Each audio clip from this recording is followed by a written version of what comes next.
koy.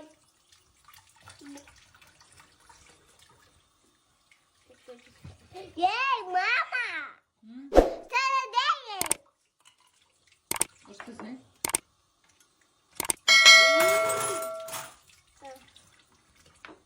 Oy oy. Az olsun.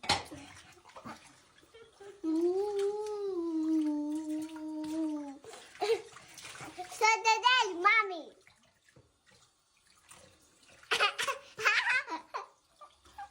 Ahmet Hanım keseyi verin diyor.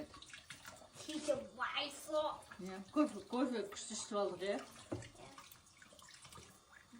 Benim kofemde koyu hapsınlar o yıkıyor mu? Ya.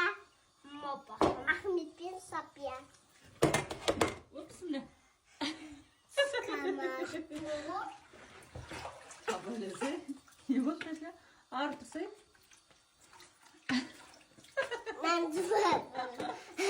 Nazıvat. Korkalım be. Neyse. Nazıvat boy. Ama Pis, Ahmet de pis be. Durma.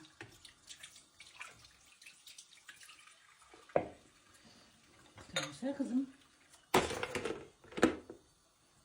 Onları katara niye koy? Kaşıkların arasına koy. Bir stakanlara koyasın deriz. Çay. Çay dökün. O böyle Ahmet.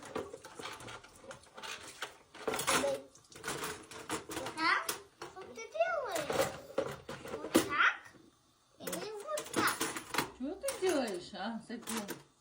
Не буду, Добби. Сосадай маме. Что бередигин? Мами.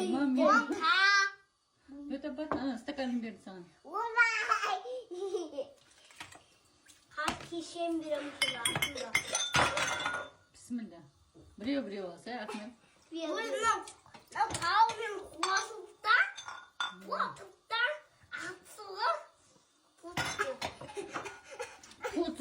Pututa ama.